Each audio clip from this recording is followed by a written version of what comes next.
내 삶의 별책 프로 같은 시간. 지식과 재미의 콜라보레이션. 책보다 별책 프로. 안녕하세요. 안녕하세요. 반갑습니다. 안녕하세요. 반갑습니다. 협찬을 원하는 딸기 우예요.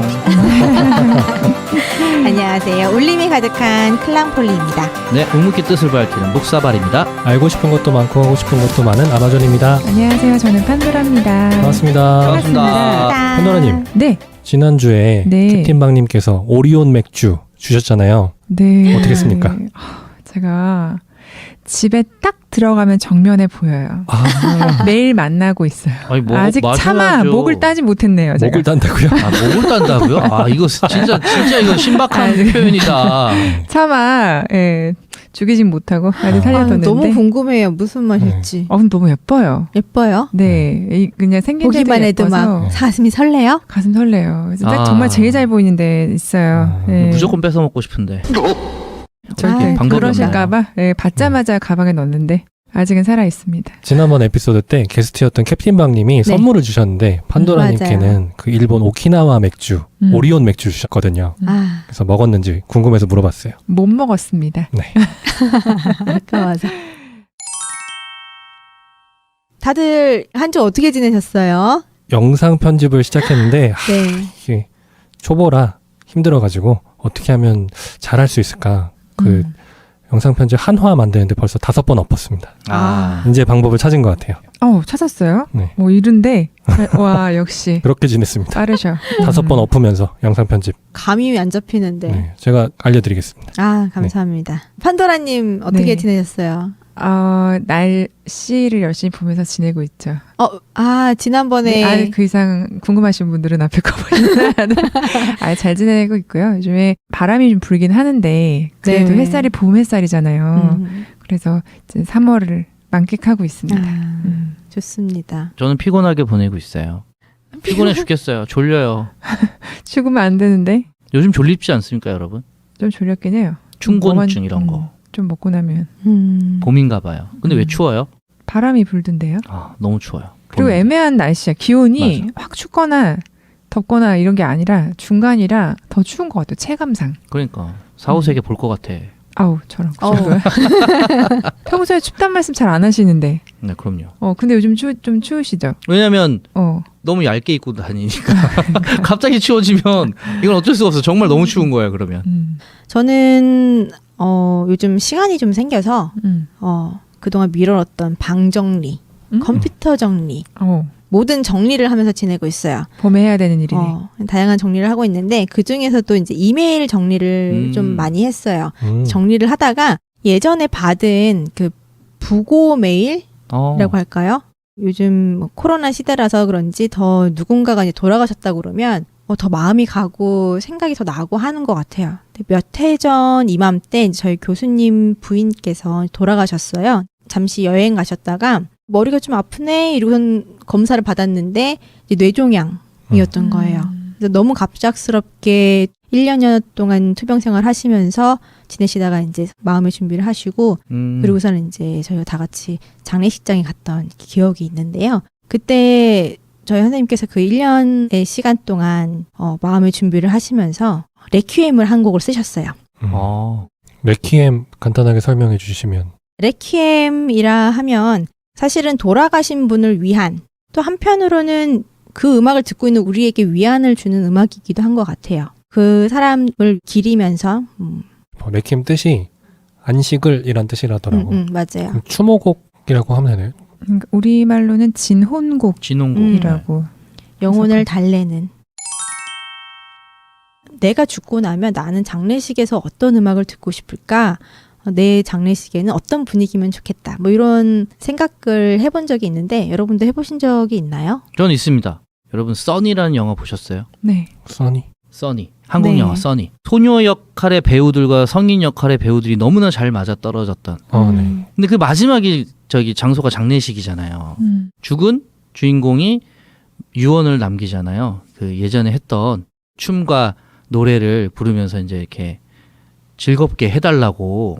근데 그것도 그렇고 흑인들 문화를 보면은 왜 영화에서 보면은 이렇게 행렬을 하면서 네. 막 그 소울이 느껴지는 막 노래를 막 부르면서 막 행진을 하는데 그게 막 마냥 막 울고 슬픈 이런 게 아니더라고요. 그런 느낌이 좀 저는 좋더라고요.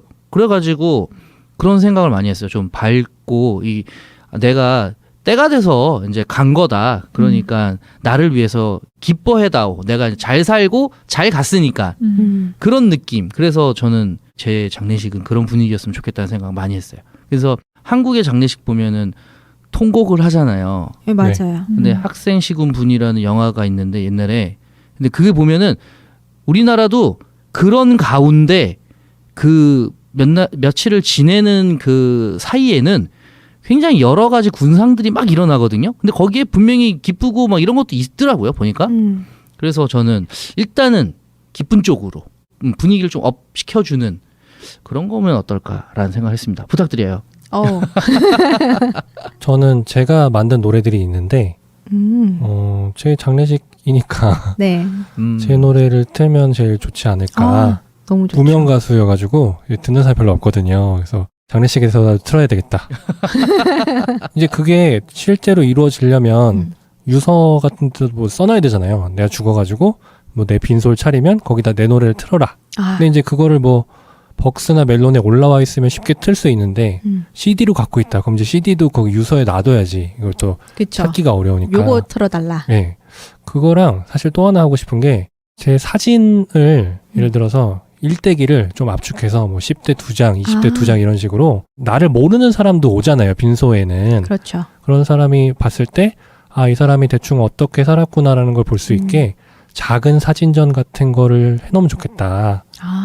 나의 인생을 한번 쏙 볼 수 있게 너무 많진 않고 사진 한 20장이면 되지 않을까. 디지털 액자 하나를 딱 넣고 네. 바뀌는 돌리면서. 뭐 그렇게 해도 좋고. 근데 그것도 내가 할 수가 없기 때문에 뭐 어디다가 돈을 숨겨놓고 자 요걸 하면은 내가 5만 원 줄게 이렇게. 에이 그냥 유언으로. 해드릴게요 내가. 아유 뭐. 그런 것도 있고 해드릴게. 또 하나 하고 싶은 게 현수막을 걸고 싶어요. 빈소에다가. 현수막이요? 네, 그러니까 내가 인사하는 거지. 내 빈소에 온 사람들한테 여러분과 동시대에 살아서 영광이었습니다. 행복했습니다. 감사합니다. 뭐 이런 현수막을 걸어 놓으면 사람들이 왔을 때 뭔가 인사하는 느낌? 그러니까 인사를 항상 고인이 아니라 고인의 그 유가족들이 하는데 뭔가 고인의 그 인사를 하나 정도 걸어놔도 좋지 않을까? 그런 생각을 해봤어요. 저는 그러면은 지금 생각하는데 동영상으로 제가 절하는 거를 찍어놓고 네. 획기적이다. 좀 시시라 그런 거 상주들. 저는 근데 사실 이런 생각을 하기 전에 이 생각은 해봤어요. 내가 죽는다는 걸 안다면 이야기 나누고 싶어요. 내가 사과할 수 있으면 사과하고 나는 어떤 사람이었는지도 얘기하고 차 한 잔도 마시고 가만히 이렇게 좀 같이 있고 싶은 사람들은 있거든요. 그래서 제가 있는 동안에 당장 말을 잃게 됐고 숨이 멎어 가고 있어도 그 얘기를 좀 나눌 수 있으면 좋겠다. 근데 그 생각을 좀 깊이 하게 된 거는 언제 글을 하나 읽었는데 이정모 관장님께서 자연사 박물관 관장님이신데 그 사람들이 자연사 박물관은 뭐 하는 박물관이냐 뭐 이런 얘기를 질문을 하시면서 그 얘기에 대해서 좀 흥미롭게 푸시다가 자연사는 자연스럽게 죽는 거에 대한 뭐 그 사자가 죽을 사자예요? 아니면 역사한 그런 사자예요? 역사할 때 사자죠. 박물관은. 근데 네. 사람들이 얘기하면 진짜 장난처럼 그치. 그렇게 농담을 하곤 사고사, 하신다는 자연사 거죠. 뭐 이런 식으로. 그래서 죽음에 대해서 얘기를 하시면서 그러면 정말 자연사 한다는 건 무엇일까라는 거에 대해서 쭉 풀어서 쓰신 적이 있어요. 근데 자연사 한다는 건 어느 시대에는 총칼을 맞고 죽는 거죠. 전쟁이 났던 시대에는. 지금도 사고가 나는 거예요. 웬만하면 어느 날 갑자기 심장마비 이런 거 아니고서는 죽지 않는데 그런 어떤 우리가 예측할 수 있는 자연사도 갑작스러운 죽음이 대부분의 자연사인 거죠. 그러니까 노화로 인한 죽음도 결론적으로는 우리가 생각하는 어떤 자연사 쪽이기보다는 병사인 거죠. 그래서 사랑하는 사람들과 이렇게 인사를 나누고 내 삶을 돌아보고 그렇게 생을 마감하고자 한다면 병사해야겠다. 그래서 이제 마지막 제가 너무 다 가지치고 이제 기억에 남는 말씀만 드리는 거긴 한데 나는 병사하고 싶다. 이렇게 쓰신 글을 읽으면서 그냥 정말 제 위주로 감상을 이제 남겨놓은 거긴 한데 그런 선택권이 있다면 나는 짧은 기간이라도 내 사랑하는 사람들과 혹은 미처 나누지 못한 이야기들 혹은 아무 말 없어도 가만히 있는 시간을 좀 가질 수 있으면 좋겠다. 그런 의미에서 나도 병사하고 싶다. 이런 생각을 한 적이 있어요.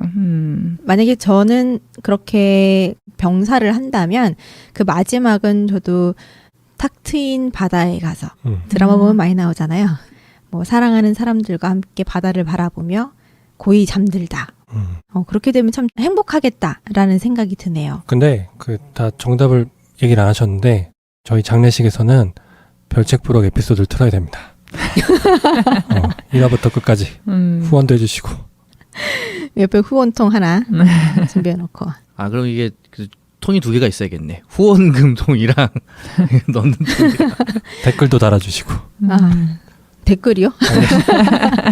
방명록인가요? 그거 좋다.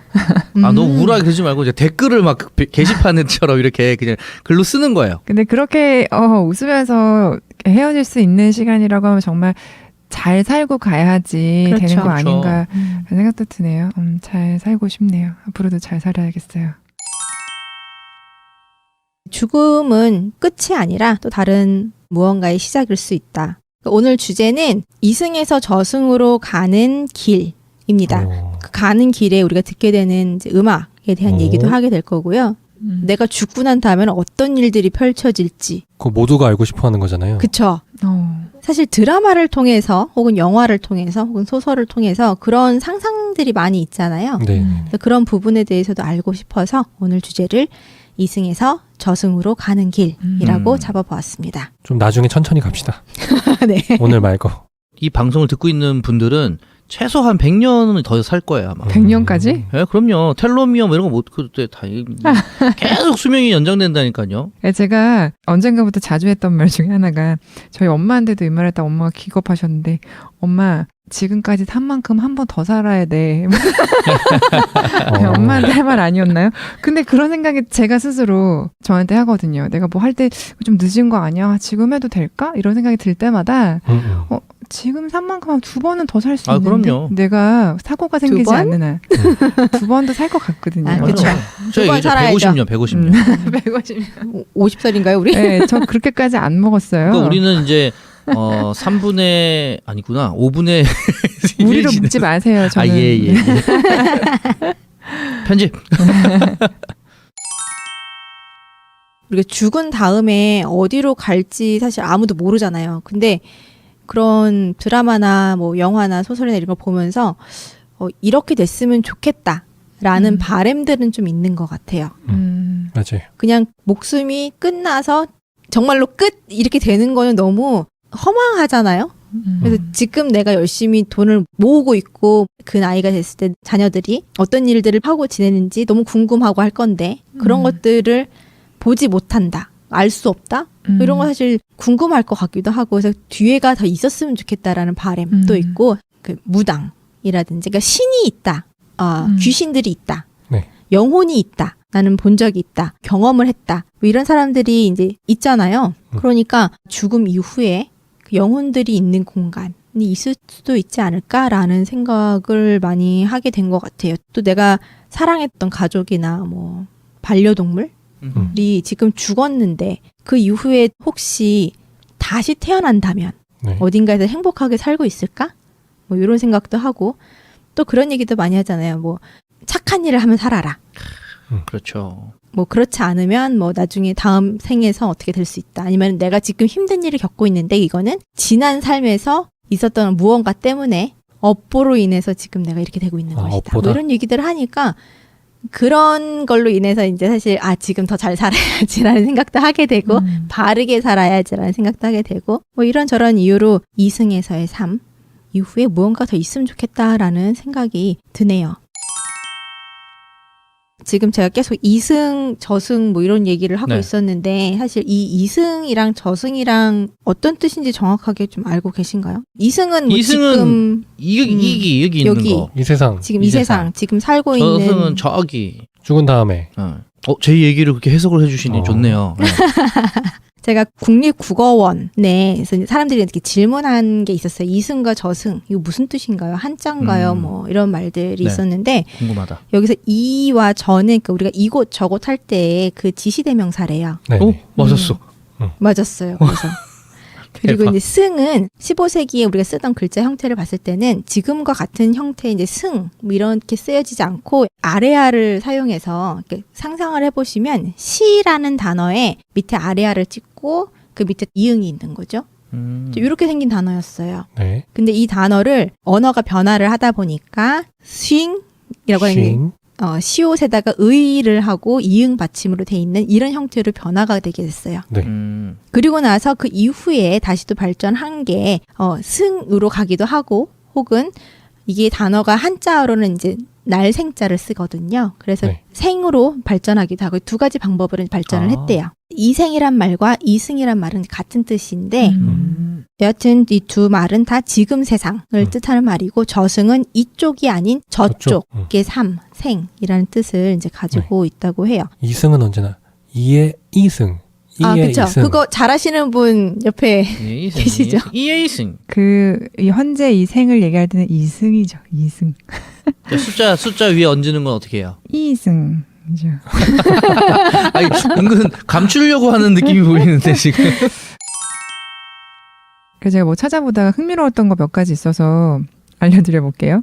그러니까 사후 세계에 대해서 각 민족마다 조금 다르게 나타나기도 하는데 일단 고대 북유럽의 바이킹 이 전사들은 죽어서도 싸움을 계속한다고 믿었기 때문에 오직 전투 중에 죽은 영혼들만 천국으로 갈 수 있다고 믿었대요. 아하. 칼 들고 전투를 하는 상황 자체가 네. 전제이기 때문에 그런 것 같고 그래서 바랄라라고 하는 곳을 천상의 궁전이라고 불렀는데 낮에는 전투를 하고 밤에는 이렇게 유흥을 즐기는 곳을 그렇게 바랄라라고 했대요.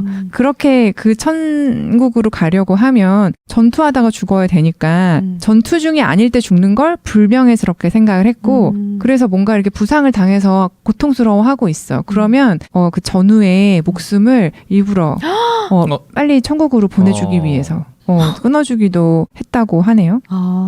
정말 대단한 믿음이 있었네요. 그거에 대한. 네, 그러니까 왜냐면 어쨌든 병원에 가서 병상에 있다가 죽으면 전투 중에 죽은 건 아니니까 그 전장에서 죽을 수 있게끔 했다고 하고요.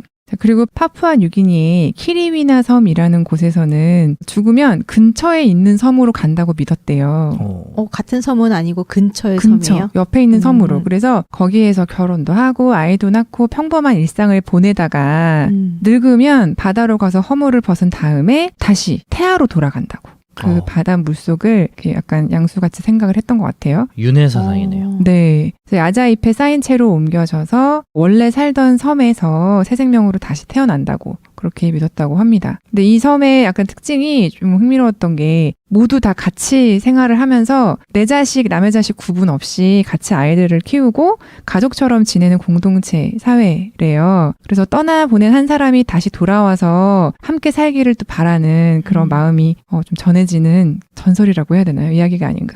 지금 이런 내용이 잘 정리되어 있는 유튜브가 있어서 제가 참고한 유튜브는 이슈텔러라고 사후세계 검색하시면 꽤 상위에 나올 거예요. 제가 소개해드렸던 거 말고도 잘 정리를 해주셔서 한번 찾아보셔도 좋을 것 같아요. 그러니까 사후세계에 관련된 이야기들이 되게 많고 어떤 세계관을 갖는지 죽은 이후에 어떤 단계를 거친다라든지 이런 것들 많이 봤던 것 같아요. 되게 관심 있게 많이 봤는데 영화 중에서는 뭐 신과 함께 저는 그게 되게 많이 기억에 남았던 것 같아요. 어떤 단계들이 있었는지 혹시 뭐 원래 웹툰이잖아요. 네네. 뭐 3편까지 만들어진다 그러는데 지금 2편까지 나왔어요? 지금 2편까지 나왔죠. 1편은 저승편이죠. 죄와 벌.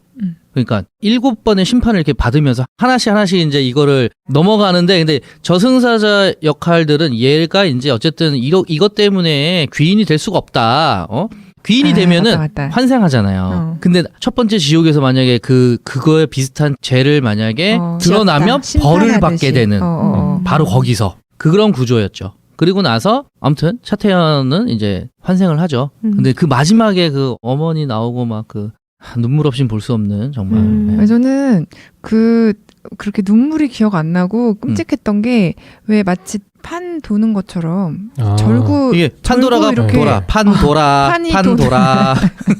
사람들이 이렇게 있어요. 맞아요. 근데 롤러 그 같은 걸로. 롤러 같은 거가 이렇게 지나가면 깔고 깔릴 수도 있고 맞아요. 떨어지고 막 그거 있잖아요. 네. 그거 왜 그렇게 끔찍했는지. 근데 이게 이런 게 그 일단 뭐 단테의 신곡을 봐도 그 단계별로 그걸 나누잖아요. 근데 네. 거기에 대해서 막 정말 어떤 벌들이 막 나오는데 너무 무섭지 않아요? 그래서 무서워요. 그래서 더 착하게 살아야 되겠다는 생각 들지 않았나요? 예전 분들이 그런 기록을 남기고 그런 걸 쓸 때 저 약간 그런 느낌인 것 같아요. 항상 어느 나라나 이게 뭐 성경도 그렇고요. 이걸 보여주고 니네 이렇게 지금 착하게 안 살면은 이렇게 되는 거야. 다음 세상에 있는지 없는지 아무도 모르잖아요, 사실. 네. 지금 여기 있는 사람들은 아는 사람이 있을 수가 없는 거잖아요. 그렇죠. 근데 뭔가 선하게 살기 위한 어떤 방법으로 굉장히 악하고 이런 것들을 보여주는 그런 게 아닌가라는 생각이 들었죠. 그래서 전에 우리 이제 외계인 얘기를 했었을 때 네. 외계인이 있다라고 이제 주장하는 사람들은 사실은 외계인이 존재하고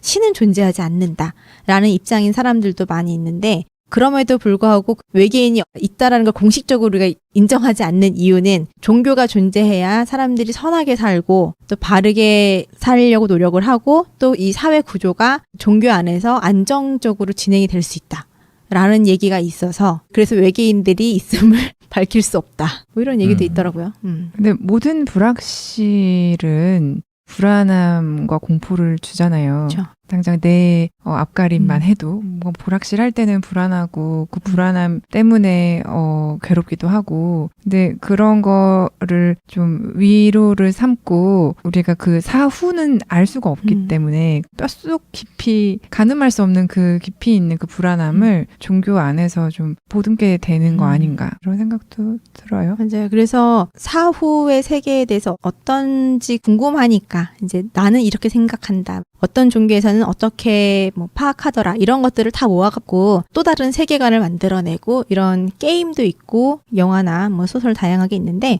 소설책인데요. 타나토노트. 베르나르 베르베르. 네, 맞아요. 전 베르나르 베르베르의 소설을 되게 좋아하거든요. 보면 볼수록 막 빠져드는 그게 있어요.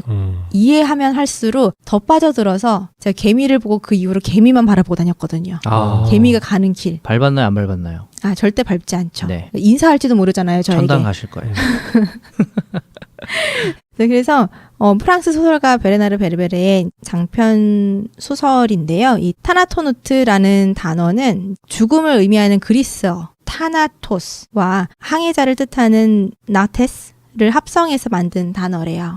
이 소설에서 2060년대에 이르러서 사람들은 이제 육신과 영혼을 분리하는 방법을 개발하게 되는데 사후 세계를 방문했다가 다시 육신으로 안전하게 돌아오는 방법을 알아내게 돼요. 그러니까 내가 원한다면 나는 잠깐 분리했다가 다시 돌아올 수 있는 거예요. 저승여행이네. 그렇죠. 이렇게 목숨을 걸고 이제 사후 세계를 탐험하는 건데 이 사람들 탐험가들을 타나토노트라고 부르게 되는 거예요.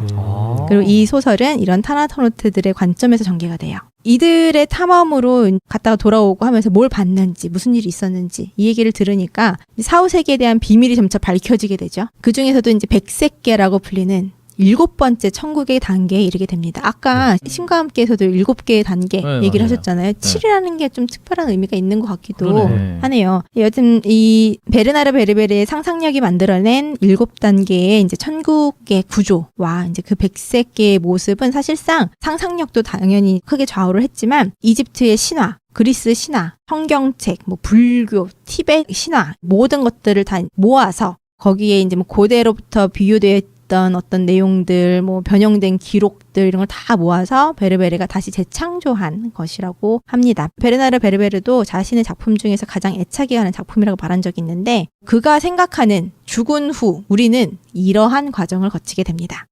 먼저 죽고 나면 몸이 떠요. 그리고 몸무게 상관없이요. 네. 계속 하시죠. 몸에서 영혼만 뜨는 건가요? 그렇죠. 영혼이 뜨고 생명 징후의 어떤 것들이 모두 사라짐을 알게 되고 그리고 코마 상태에 빠지고 이승을 이제 벗어나서 우주 속을 비행하게 된대요. 거대한 빛의 동그라미를 통과하면서 빛의 기슭이라고 하는 그런 어떤 구역을 지나가게 되는데 이 단계 속에서 이제 제1 1000개부터 제7 1000개에 점점 단계적으로 이제 지나가게 돼요. 근데 그 각각의 1000개들을 이 사람은 색상과 연결을 해서 얘기를 하게 돼요. 청색 1000개라고 하는 첫 번째 1000개가 있고요. 제2 1000개는 흑색 1000개. 어둡고 공포스럽고 고통스러운 기억들과의 싸움이 있는 그런 단계가 오고 그다음에 제3 1000개로 가게 되면 적색 1000개. 그래서 이제 기쁨, 불, 따뜻함 뭐 이런 것들 그리고 또 자기 자신의 은밀한 성적 욕망과를 대면하게 되는 그리고 제4 1000개는 주황색 1000개라고 하는데 시간과의 싸움, 인내력의 시험 뭐 이런 부분에 대한 것을 시험 받게 되는 그런 곳이기도 하고 또 이 1000개에서는 이렇게 사자들이 날아다니지는 않는데 오래전에 죽은 다른 영혼들과는 대화를 나눌 수 있대요. 그다음에 제5 1000개는 황색 1000개 이 1000개에서는 사람들이 이제 진리와 낙원을 목격하게 되고 자기가 그동안 궁금해했던 내면 깊숙한 곳에 있던 질문들에 대한 답을 얻게 되는 그런 단계에 이제 이르르게 된 거죠. 그 다음에 제6 1000개는 녹색 1000개라고 해서 더할 나위 없는 아름다움에 대한 환영을 볼 수 있는 단계이고요. 제7 1000개는 백색 1000개라고 해서 사자를 인도하는 빛을 보고 천사들이 등장하고 영혼의 심판을 받는 그런 마지막의 단계로서 이제 백색 1000개에 이르르게 된대요. 그리고 나면 이제 황토색 빛의 입구라고 하는 곳과 청색 빛 입구라고 하는 곳이 등장하게 되는데 환생이 결정된 영혼이 통과하는 길로서 지구로 통하기도 하고요. 네. 천사들이 있는 제국으로 통하는 길이라고도 해요. 지구로 가면은 환생이네. 환생이죠. 천사들이 있는 데로 가면 천국으로 가는 거고. 그렇죠. 이런 단계들을 가지고 이제 얘기를 하는 이런 소설도 있었어요. 아니 이게 보면은 진짜 단테의 신곡의 그 연옥편 그게 그 7단계로 해가지고 가장 많이 이렇게 알려져 있고 재밌는 부분이라고 하던데 네. 신과 함께도 그렇고 뭐 온갖 것들이 약간 그쪽에 많이 돼 있는 것 같네. 보니까요. 그러니까 열심히 다 올라가서 7번째 가면 결국 환생. 그렇죠. 환생이 되는 거죠. 근데 윤회 사상에서도 보면 여러 가지 단계를 거쳐서 결론적으로는 환생을 할 수 있는가. 그러니까 가장 좋은 단계인 거예요. 환생은. 환생을 해서 다음 삶을 이어가거나 아니면 이제 새롭게. 신선으로서의 삶을 신선. 영위하는 공간도 있어요. 그렇지만 삶은 돌기 때문에 다시 살게 되고 잘 살아야만 그 다음번에 사람으로서 환생할 수 있고 환생은 하지만 다음번에 내가 모기로 태어날 수도 있는 거죠. 이렇게 생각하니까 모기를 함부로 죽일 수가 없겠어요. 아닙니다. 모기는 바로 일단은 뭐 죽여야죠. 어떡하겠어. 모기 벌써 나왔어요. 모기 우리 집에 벌써 나왔어요? 어디서 키우고 계신 거예요? 벌써 나오다니. 어디서 살았어? 집을 엄청 따뜻하게 하고 있어서 그런 거죠. 뭐. 아니, 요새는 그 집에 아파트 이런 데는 보일러실이나 이런 데 따뜻하다 그래가지고 거기서 켰나 봐요. 그랬구나. 이게 나갈 때는 어차피 4월 중순이긴 하겠지만 방송이 나갈 때는 아무튼 3월인데 우리 집은 있습니다. 모기 없어요. 춥군요. 원체 추워서. 무엇으로 태어나는 것도 그 자신의 그 이전 삶에서의 업보에 따라서 바뀌어진다고 하더라고요. 뭘로 태어나고 싶으세요? 다시 태어난다면? 저는 다시 태어난다면 왜 이렇게 한숨을 다시 태어난다면 깊은 한숨. 지금 좋아요. 지금보다 조금 키는 컸으면 좋겠어요. 지금 이대로 키 큰 무언가 뭐 기린이라든지 다음번에는 지금처럼 태어나서 다른 일을 해보고 싶어요. 어떤 일이요? 뚝딱뚝딱 해낼 수 있는 공대생 괜찮은 것 같아요. 지금도 늦지 않은 거잖아요, 그거는. 늦은 것 같아. 이미 다시 태어나야 되는 일인 것 같아요. 지금 산 만큼 2번 더 살아야지 가요. 우리는 3번까지 살 수 있으니까 충분히 가능하다고 봅니다. 다시 그만큼 살 수 있으니까 시간은 있는데 재능이 안 돼요. 그래서 다음 삶에서 다시 한번 도전을 해보겠습니다. 대박. 그런 영화가 있어요. 유혹의 선이라는 영화가 있는데 그 옛날 영화고 최근에 플랫라이너라고 이제 리메이크를 했는데 그게 의대생들이 일부러 잠깐 죽었다가 바로 살리죠. 옆에서 1분 있다가 바로 전기 충격 딱 해갖고 살려내요. 그 죽은 딱 그 1분 정도 시간 동안 환영을 막 보고 깨어나면 머리가 엄청 똑똑해져요. 영화 설정이 그래. 그래갖고 처음에 한 명이 여자 주인공이 그 플랫라이너 기준으로 봤을 때 여자 주인공이 이게 옛날에는 그 줄리아 로버츠가 나왔었던 건데 아무튼 지금 플랫라이너 최근에 리메이크한 걸로 기준으로 보면 얘는 확신이 있었던 거예요. 뭔가 이 사후 세계를 잠깐 이렇게 보고 온다는 뭐 이런 게 확신이 있어가지고 했는데 엄청 똑똑해졌잖아요. 그거를 우연치 않게 친구들이 이걸 목격을 하게 되는 거예요. 제가 알기로는 여자 주인공이 그런 실험을 하게 된 이유가 자기의 실수로 자기 여동생이 교통사고로 죽고 맞아요. 그래서 죽음에 대해 굉장히 관심이 많아지고 죽으면 어떻게 될까 그게 궁금해하다가 이제 죽어보자 해가지고 친구 2명인가 불러서 나 죽었다가 1분 있다 살려줘 했는데 그 친구 둘이 못 살리는 거야. 그래서 의술이 뛰어난 친구한테 문자를 쳐가지고 살려달라고 해서 걔가 와서 살려준 거지. 맞아요. 그 문자 받고 온 친구가 의대생, 의술이 좀 그래도 조금 있는 애야. 그러니까 얘가 이제 그걸 살렸는데 그 친구만 그걸 안 해요. 근데 살아난 다음에 완전 똑똑해졌잖아요. 무슨 뇌 사진을 이렇게 보는데 뇌에 이 찍힌 영상을 보니까 내가 막 그 전기 느낌이 막 이렇게 활발하게 막 하는 게 실제로 눈에도 보이는 거예요. 그래서 친구들이 이 유혹에 빠집니다. 한 명씩 그 과정을 한 명 빼고 다 그걸 해요. 총 6명인데 5명이 경험을 하는 거죠. 근데 다 똑똑해진 거예요. 이게 장점이고 단점은 영화를 보세요, 여러분. 이렇게 이제 죽음을 경험을 한 다음에 이제 살리는 경우도 있지만 또 죽음의 거의 문턱에서 돌아오는 사람들도 있잖아요. 그런 경험을 이제 임사 체험이라고 해서 네. 영어 약자로는 NDE라고 하는데 이게 풀어서 보면 Near Death Experience래요. 그래서 죽음에 가까워진 상태를 느끼는 체험이래요. 그런 거 아닐까요? 저도 그 임사 체험하신 분들 말씀하시는 거 들었는데 대부분 비슷하게 네. 어느 빛까지 갔다 오세요. 처음에는 내가 분리돼 갖고 아래에 누워있는 나를 보고 그리고 막 벽들은 분명히 벽으로 가로막혀 있는데 마치 투시하는 것처럼 벽 너머들이 다 보이고 근데 그 다음은 이제 빛을 보는 거죠. 근데 거기 갔다가 이제 다시 돌아오시는 거니까 이렇게 다시 생으로 오셨겠지만 영화 같은 데 봐서도 꿈처럼 그런 비슷한 체험을 한 다음에 누군가 할아버지가 갑자기 나와가지고 이미 몇 년 전에 돌아가신 분이 너 아니야 지금 아니야 가 이렇게 돌려보냈다 뭐 이런 얘기들이 있잖아요. 맞아요. 그런 것처럼 이렇게 체험하신 분들의 얘기도 일맥상통하고 요런 미디어에서도 드라마에서도 보는 거 보니 있는 거 아닌가. 그래서 저는 사후 세계라는 것은 있지 않나 이런 생각은 많이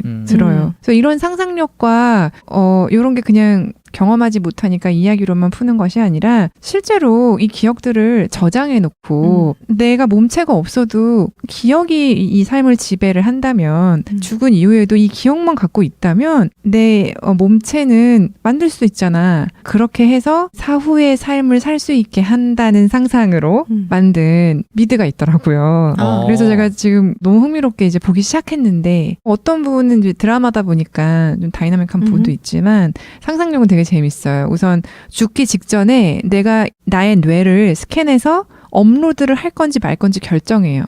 내가 결정을 해서 한다고 하면 갑자기 어느 공간에 들어가서 머리가 잘리는 뭔가를 뇌를 스캔하기 위한 뭔가를 해요. 그럼 내가 스캔이 딱 되는 순간 우리 데이터 정리하는 것처럼 모든 기억이 폴더화돼서 정리가 돼요.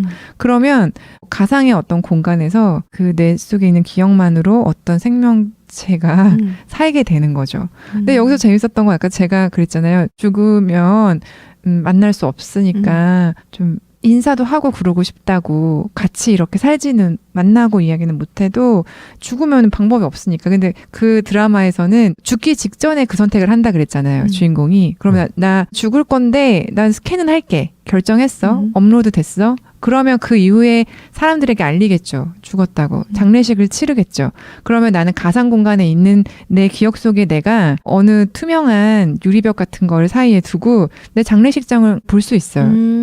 그러면서 장례식장에 온 사람들과 함께 그 투명한 유리벽 사이로 막 이렇게 이야기도 나누고 인사를 하는 거죠. 근데 그게 나는 아닐 수 있잖아요. 기억이 남아있는 거죠. 내 기억이 데이터화돼서 남아있는 거지. 나는 죽은 거고. 그렇죠. 우리가 마음이라고 할 때도 사실 기억이 있으니까 머리로 하는 거지만 가슴을 부여잡는 것처럼 조금 더 디테일하게 들어가면 과학적으로 틀렸고 이럴 수 있지만 그 이제 드라마에서는 그런 아이디어를 가지고 뇌가 진짜 이렇게 탁 해가지고 갑자기 무슨 외장하드처럼 이렇게 딱 분류가 돼가지고 폴더화돼서 업로드가 어디 되고 가상세계의 이 육체도 말씀하신 대로 진짜로 이런 내 육체인지 고통을 느낄 수 있는지는 몰라요. 그래서 맛있는 게 막 앞에 있어. 내가 되게 좋아하는 거야. 그래가지고 그거를 이렇게 집었는데 밥 먹는 시간이 끝나가지고 갑자기 뿅 사라져요. 그러니까 얘는 그냥 비칠 수도 있었고 한데 그거를 집어서 먹을 때도 맛을 느낀다고 그 드라마에서 그러니까 뇌로 어쨌든 다 뭐 모든 어쨌든 거를 다 하는 그 감각은. 맞아요. 그래서 모든 체면이 걸렸을 때 실제로 고통도 모르기도 하고 평소 못 먹던 거를 막 먹을 수 있게 되기도 하는 것처럼 그런 이야기들을 다 섞어서 이렇게 드라마로 만든 것 같아서 되게 흥미로웠어요. 제목이 업로드예요. 그러니까 한편으로는 죽음이라는 게 힘든 이유 중에 하나는 남겨져 있는 사람들이 힘들어하기 때문이잖아요. 근데 그럴 때 어떤 기억 장치가 이렇게 남아 있어서 내가 같이 얘기를 할 수 있고 최소한 뭔가 그 사람이 아예 그림자조차도 없이 사라졌다 보다는 뭔가가 좀 남아있다 이러면 그 위안은 좀 될 것 같아요. 남아있는 사람들에게. 드라마 안 봤지만 뭔가 남은 사람들을 위한 것 같아요. 업로드 했지만 그게 나는 아니잖아. 나일 수도 있죠. 저승에서의 나. 저승. 아 이거 딱 이렇게 이성, 감성, 공대, 음대. 그러니까 그런 거 이제 유가 데이터화 시켜서 그런 웹에다 업로드 시키는 방식이랑 이제 뇌를 꺼내 가지고 기계몸한테 이식하는 거랑 그런 유가 있는데 그러니까, 로보캅. 네, 그러니까 뇌를 꺼내서 기계한테 이식하면 그건 저는 나라고 생각해요. 나의 육체가 바뀌고 그건 계속 난데 내 정보를 데이터화해서 올리면 그건 내 정보를 복사해서 저기 올라가 있는 거고 맞아요. 나는 뭐 노화되면 죽는 거지. 그게 그래서 AI와 또 이 접목을 시키는 이런 느낌이 있던데. 트랜센던스라는 영화 보면 그런 거 나와요. 조니 뎁 나오는 영화인데 이게 액션과 뭔가 다 이렇게 막 들어있는 영화인데 그 개발하려고 했던 게 뭐냐면 뭐 인식, 지각 능력, 뭐 어떤 지적 능력 뭐 다 넣어가지고 만드는 슈퍼 컴퓨터를 만들려고 하는 거죠. 근데 AI로. 근데 부인이랑 같이 이거를 개발을 하다가 남편이 죽게 되니까 부인이 선택을 하는 거죠. 업로드를 시켜버려요. 실험 중이던 그거를 더 발전시켜갖고 했는데 진짜로 거기서 새로 살아나는 거예요. 살아나자마자 업로드 되자마자 인터넷 연결해달라고 그러더니 주식으로 돈을 법니다. 어마어마하게 돈을 많이 벌어요. 그래서 자기가 이제 뭔가 하려고 하는 것들을 확장시키려고 사람들을 막 고용하고 뭘 사고 해가지고 연구소 자체를 만들어버려요. 나중 되면은 나노 뭐 이런 기술까지 접목시켜갖고 다친 다른 사람의 몸을 치료하면서 거기에 자기의 기억이나 그죠? 이게 다 네트워크로 연결시키듯이 뭔가를 다 만들어요. 그래갖고 그 부인한테 다가가서 다른 사람인데 이제 나야, 이제 당신을 만질 수도 있어. 뭐 이렇게까지 그때 이제 부인이 너무 소스라치게 놀라면서 이제 갈등 구조가 더 이제 심해지는데 아무튼 이 영화는 꽤 오래전에 나왔던 영화인데 그래도 그 상상력이나 어떤 뇌를 사람이 죽었을 때 몸이 없었을 때 이거를 계속 살려놓으려고 하는 그런 연구와 그런 노력들이 계속되었던 것 같아요. 지금도 그 레이 커즈와일인가? 그 사람은 영원히 살고 싶어가지고 나중에 냉동까지 할 생각하고 이제 뭐 그러고 있다는 얘기를 들은 적이 있어요. 그 냉동은 요즘에 다 된다고 하더라고요. 근데 다시 깨우는 수는 있는 방법이 없다고. 그러니까 그건 나중 세대 사람들이 기술을 더 발전된 깨워주고. 기술로. 내가 볼 때 외계 기술이 와야 되지 않을까 싶은데. 그러니까 나도 오래 살고 싶은 거야. 그러니까. 이 사후세계가 크게 퉁치면 한 3개 정도인 것 같아요. 죽음은 아무것도 없다. 그냥 끝. 두 번째는 윤회. 세 번째는 이제 그리스도교. 천당, 지옥. 종교. 뭐가 마음에 드십니까?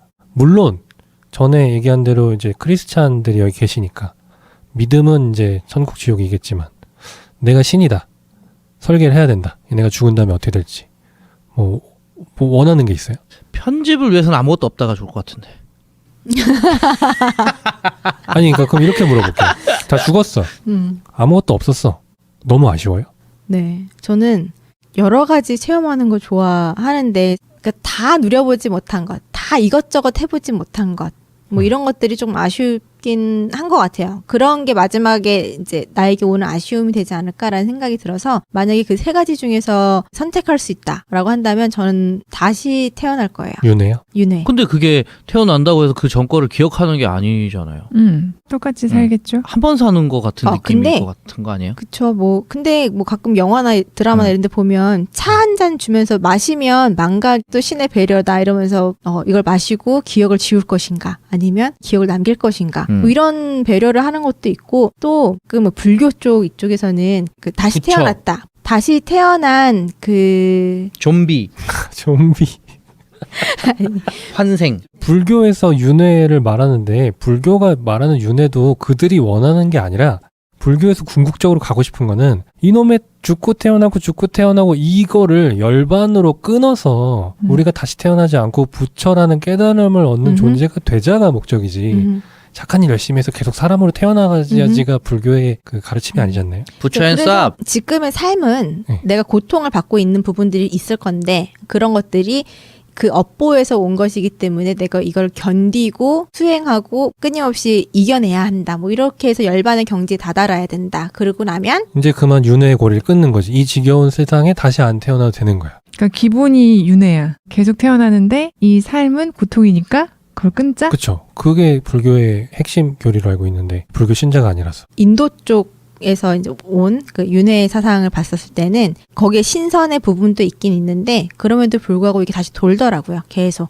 그래서 최고의 경지는 신선에 이르는 거지만 결국에는 또 다시 돌고 도는 그런 상황 속에서 끝이 없다라는 게 결론이었어요. 끝이 없지만 그러니까 다음을 위해서 지금을 잘 살아야 된다.